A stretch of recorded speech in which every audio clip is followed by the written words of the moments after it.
There can be nothing more complex than parenting.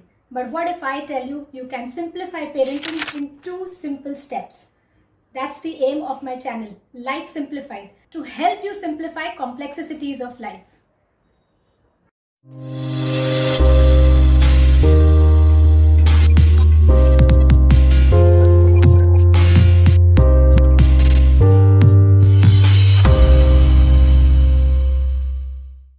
Parenting can be tiring, challenging, and sometimes simply exhausting. But I did not think so until I became a parent. But once I became a parent, in my quest to become a better parent about 2 years back, I picked up this book called No-Drama Discipline. This book is written by Daniel Siegel and Tina Bryson. I implemented suggestions given in the books by the author, and the change has been delightful. From being able to connect much better with my daughter to her taking ownership of her responsibility, the change has been wonderful. And that has urged me to put up a book summary for this wonderful book for all of you to take advantage of. Let me set expectations right up front. Habit formation is a time-taking process, so expect result after a certain period of time. In case you have missed my earlier video on this topic, now is the time to check the video on atomic habits from the suggestion window above. Do subscribe to my channel and be generous with your likes if you like the idea behind Life Simplified. Don't forget to comment on the next book review of your interest. Few caveats before we begin. The authors have expressed throughout the book that no strategy is a fit-all strategy. The strategy used will depend on the situation at hand, the temperament of your child, his mood and his personality. Second, there is nothing called as perfect parent. Bummer, right? You thought this one video, this one book will make you a perfect parent. But guess what? That's not happening, because there's nothing called as perfect parenting, as there is always a scope of improvement. The idea is to work towards betterment of child progressively.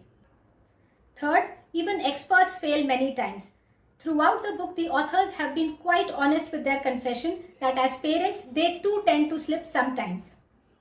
And fourth, the lessons from this book is not only for parents, it's for anybody who is in the role of a child caregiver. For example, teachers, coaches, or grandparents. So let's dive in. Let's first begin by understanding meaning of discipline. It means teaching and skill building from the place of love and respect. Its aim should not be to please ourselves, rather help develop child's brain to manage challenges and emotions independently and logically. Discipline aims towards 2 changes. The first is in the short term to get kids to cooperate, and second in the longer run to help develop child's brain to regulate and handle frustrations, challenges and emotions independently. The 2-step strategy. There's a simple 2-step strategy to effectively achieve all your parenting goals. The strategy involves first to connect and then to redirect. Let's understand why it's important to connect before we redirect. And to do so, let's first delve into the human brain structure. Well, the brain structure consists of the lower limbic region, which is the primitive or reptilian brain, responsible for mostly non-voluntary and reactive reactions. This part of brain is sufficiently developed even in kids. Your younger child mistakenly spilled the elder one's Legos. The older child in response either threatens or starts to cry. Both are the response of the lower brain. Now, if in this situation you start to reprimand either of the kids immediately, believe it or not, you too are responding from the lower primitive reptilian brain. In contrast, the upper brain or cerebral cortex is more sophisticated part responsible for variety of functions like logic, empathy, sympathy, moral values and decision making. However, this part of brain keeps developing till one reaches mid-20s. Hence, the more opportunities we provide our kids to use this part of brain, more sound their logic and decisions will be.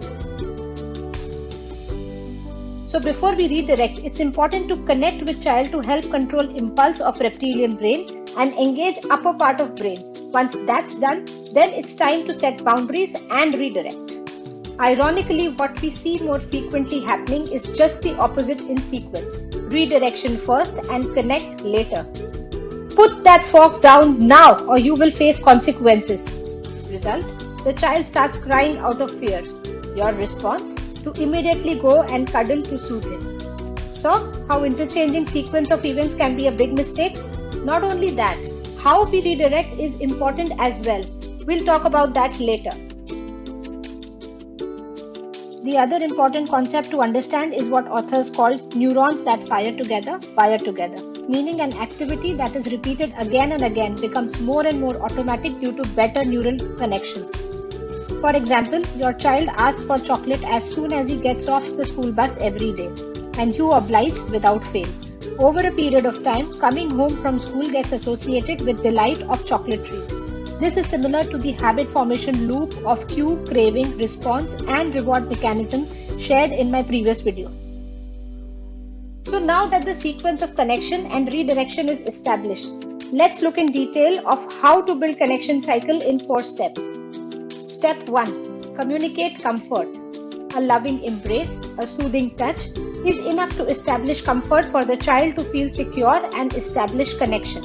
Step 2. Validate. Validate your child's feeling. Statements like I understand, I get it are simple words which help disarm a child, especially coming from a figure of authority. This does not mean you agree, it simply means you acknowledge the feeling. Step 3. Stop talking and start listening.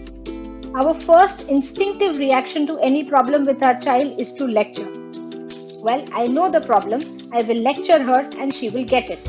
You might be surprised, however, this is the best way to turn off your child from listening. I hope parents of teenagers are listening and paying attention to this one. Step 4. Reflect what you hear without reinforcing. Example, I understand you are mad because your younger sister is troubling you. But I remember this other day, you two were having a lot of fun in the park. So what happened today? So now that you've mastered the art of connecting with your child, let's come to step 2, which is redirection. Before you jump to redirect, it's important to ensure child is ready and in receptive state of mind. It's also important to have a consistent but not rigid approach. Let's now try and understand how to redirect. And the answer lies in the acronym REDIRECT, where R stands for reduce words. Use less words. Child's brain cannot take too much of information at a time, hence it's important to keep the message short. E stands for embrace emotions. Don't make the mistake of dismissing a child's emotions by saying things like, you are an attention seeker. Attention does not spoil a child, it's indulgence that does the harm. D stands for describe, don't preach. Use a storytelling format or cite examples to drive a point. I stands for involve your child in the process. Don't forget to ask your child for suggestions to a given challenge. This will engage his upper brain, will make him feel part of the solution, and will help him gain confidence. R stands for reframe a no into conditional yes. Example, you can watch TV once you have finished your homework and tidied your room. E, emphasize the positive. Example, instead of saying, stop whining, you can say, I like it when you use that confident voice of yours. C stands for creatively approach the situation. Use creativity and humor to help redirect your child. Now here again, it can vary from situation to situation. And T stands for teach mind-side tools. As kids start using their upper brain more frequently, they become aware of their own minds and minds of others. This is called mind-side. Keep encouraging kids to be more aware of their response to particular situations as they grow. To summarize the discussion, it's important to understand that our brain is complex, changing, and yet changeable. Automation of habits take time, and hence it's important to be patient and persistent with the two-step strategy of connect and redirect. So how did you find this video? Do let me know about the same in the comment section below. Don't forget to subscribe and let me know suggestions for the next book review you would like to listen to. Stay tuned to Life Simplified.